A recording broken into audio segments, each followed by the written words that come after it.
क्षमा कीजिएगा, भ्राता दक्ष अचानक अस्वस्थ हो गए हैं,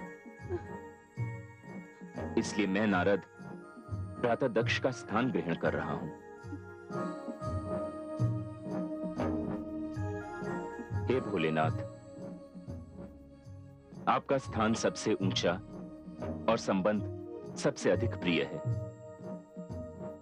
यदि पुत्री गौरी से कोई भूल हो जाए तो अपने आप को श्रेष्ठ जानकर उसे क्षमा कर दीजिएगा।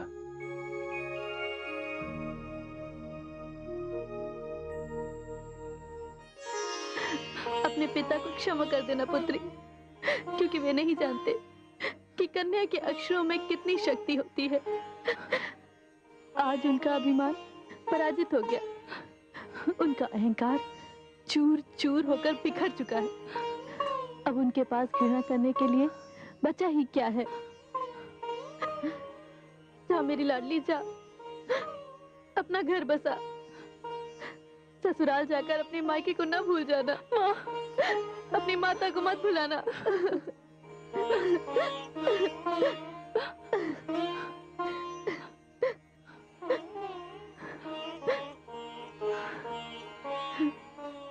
अखंड सौभाग्यवती भव।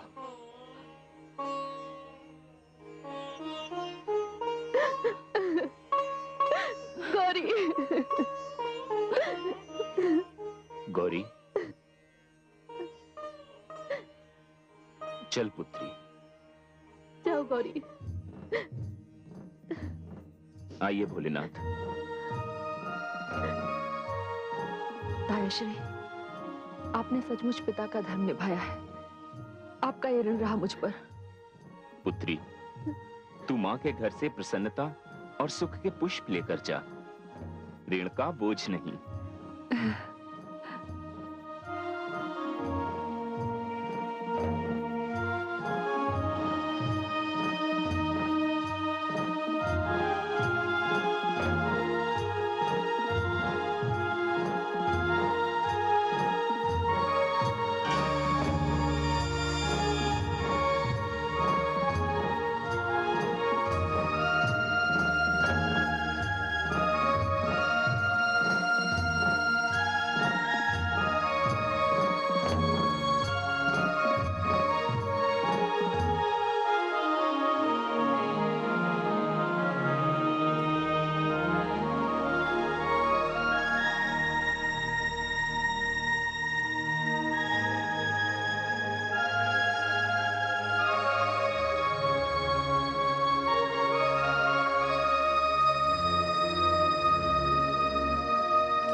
आइए देवी गौरी, अपने निवास स्थान कैलाश पर आपका स्वागत है।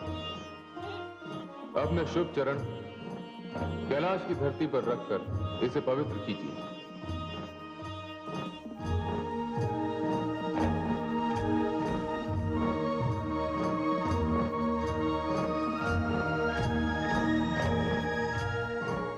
मैं आप सबका आभारी हूं।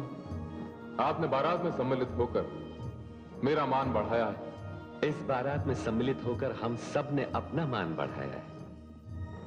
महादेव जैसा सुंदर दूल्हा और देवी गौरी जैसी सुंदर दुल्हन की जोड़ी के दर्शन अब और हमें कहां होंगे। अब हमें जाने की आज्ञा दीजिए।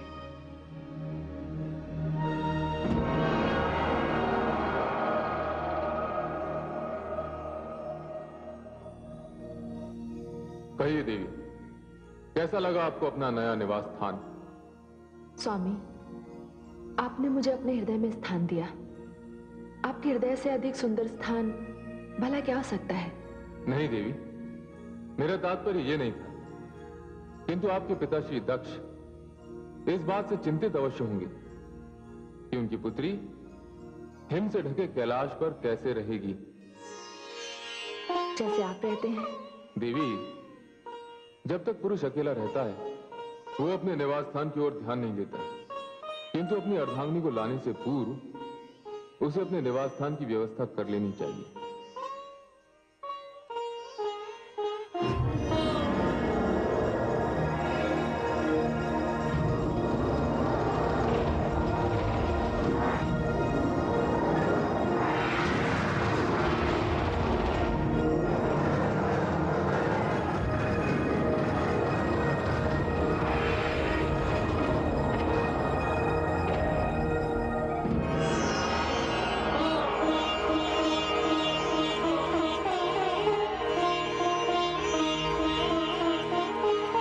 कहिए देवी, कैसा लगा आपको अपना नया निवास स्थान?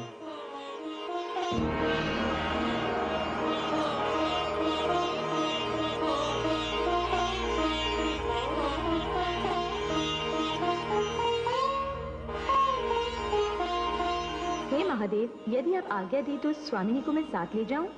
अवश्य देवी, अपने भवन में प्रवेश कीजिए।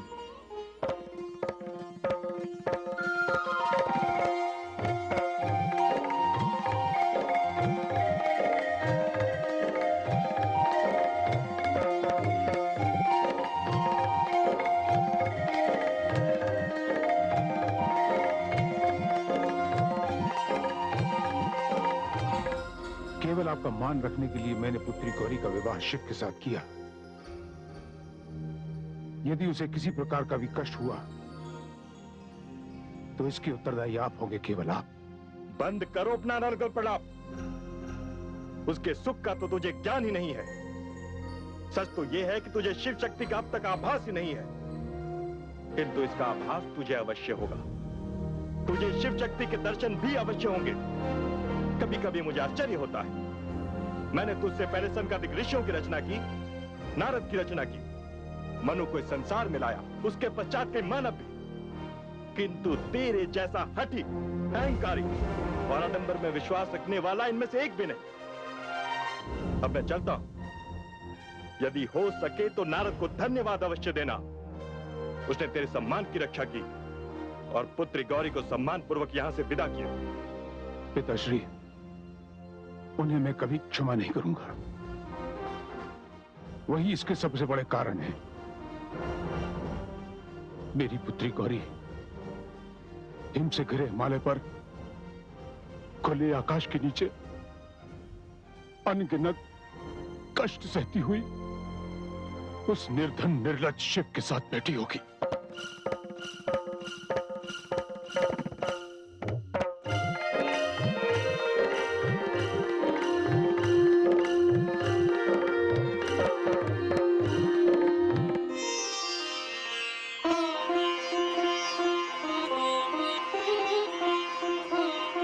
महादेवी सती, ये त्रिलोकीनाथ भगवान शिव का शक्ति कक्ष है।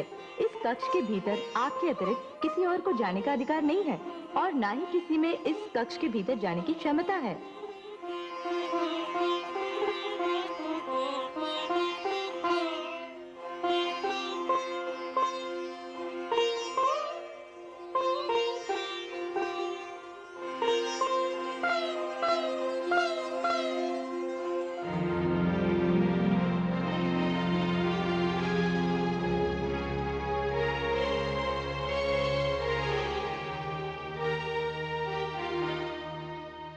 देवी, समस्त अतिथिगण सम्मान पूर्वक विदा हो गए।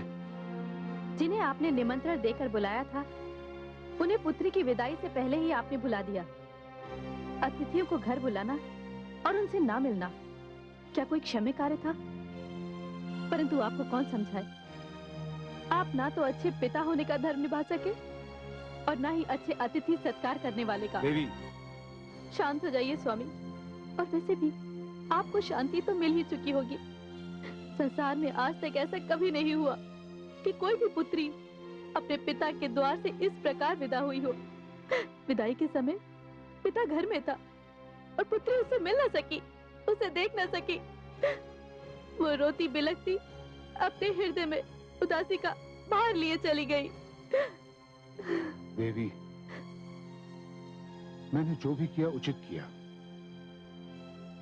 जो जिस योग्य था मैंने उसके साथ वैसा ही व्यवहार किया। और सत्य तो यह है कि मुझे गौरी के इस प्रकार विदा होने का तनिक भी दुख नहीं है। आपको दुख क्यों होगा? आप आदि प्रजापति ब्रह्मा जी के पुत्र जो ठहरे, श्रेष्ठ प्रजापति, प्रकांड पंडित, महान विद्वान। आप मुझ पर व्यंग कर रही हैं देवी। मैं आप पर व्यंग कैसे कर सकती हूँ? यदि सभी पिता अपनी कन्याओं के साथ इसी प्रकार व्यवहार करने लगे तो विधाता कन्याओं को जन्म देना ही बंद कर देगा। देवी, आप और आ गई हैं। आपकी मानसिक दशा ठीक नहीं है। मेरी मानसिक दशा कैसे ठीक हो सकती है जिसने कुछ ही समय पूर्व अपनी लाडली पुत्री को बिना पिता के आशीर्वाद के विदा किया है। आपकी मानसिक दशा तो ठीक है ना, आप उसी में संतुष्ट रहिए। मैं तो हाथ जोड़कर सहस्त्रों बार भगवती परमेश्वरी को नमस्कार करती हूँ कि उनकी कृपा से मेरी पुत्री सकुशल अपने पति के घर चली गई।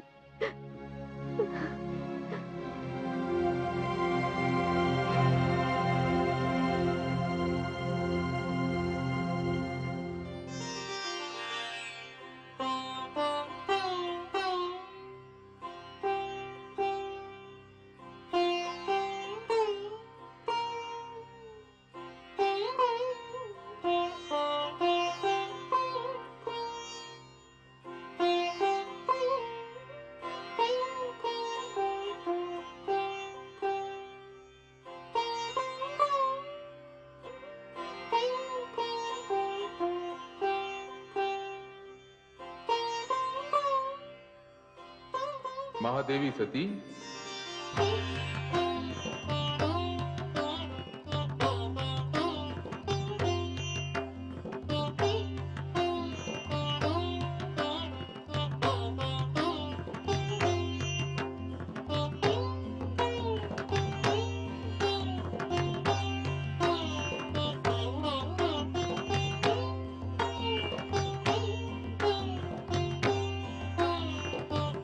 शक्ति कक्ष में आपका स्वागत है देवी।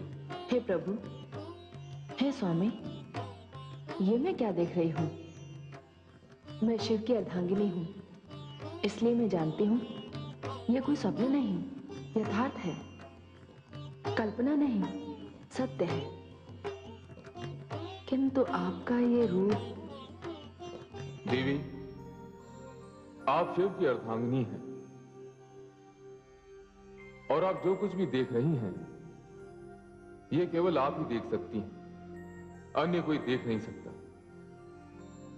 मेरा ये रूप आप ही की दृष्टि है, आप ही की भावना है और मेरा ये रूप केवल आप ही के लिए है। सारी सृष्टि के लिए मैं संहार करता शिव हूं, किंतु आप शक्ति हैं, प्रकृति हैं, नारी हैं और मैं आपके रचना कार्य में आपका सहयोगी हूं।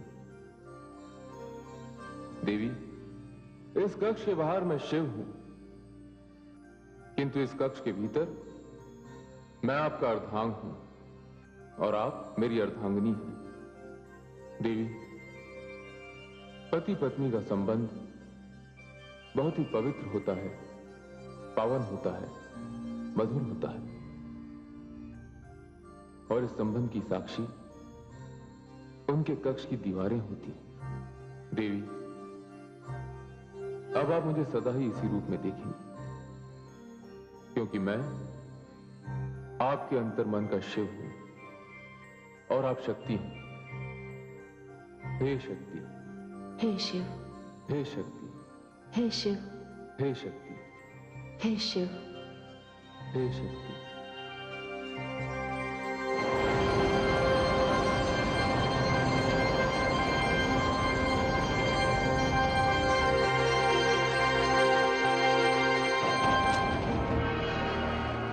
नारायण नारायण।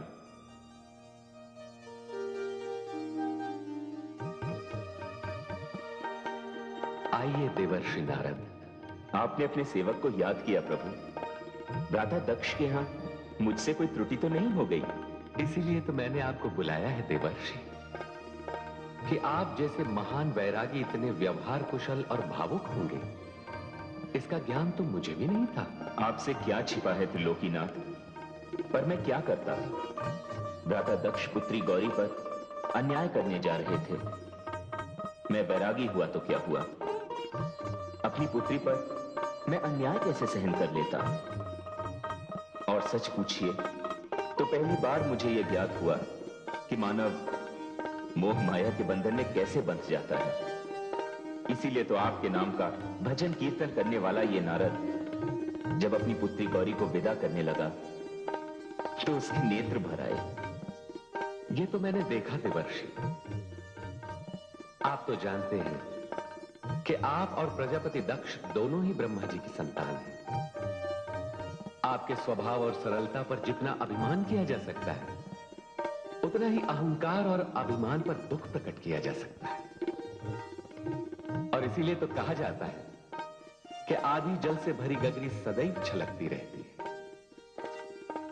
उधर भगवान शिव को देखिए, यदि उनके स्थान पर कोई और होता तो इतना अपमान करने वाले दक्ष का तुरंत वध कर देता। किंतु जहां शक्ति है, संयम है, वो शिव है। और जहां पाखंड है, आडंबर है और व्यर्थ का अहंकार है, वो दक्ष है। प्रभु, ये बताएं कि कहीं मैं मोह माया के बंधन में तो नहीं बंध गया? नहीं देवर्षि नारद, आपने तो एक सच्चे संत होने का उदाहरण दिया है। जिस संत के हृदय में करुणा नहीं, ममता नहीं, दूसरों के प्रति मंगल की भावना नहीं, वो नारद हो ही नहीं सकता। मैंने आपका स्मरण इसलिए किया था कि भगवान शिव को उनकी शक्ति गौरी से मिलवाने में आपने महत्वपूर्ण योगदान दिया है। प्रभु, आपके मुख से यह बात सुनकर मैं धन्य हो गया। मैं धन्य हो गया। नारायण नारायण।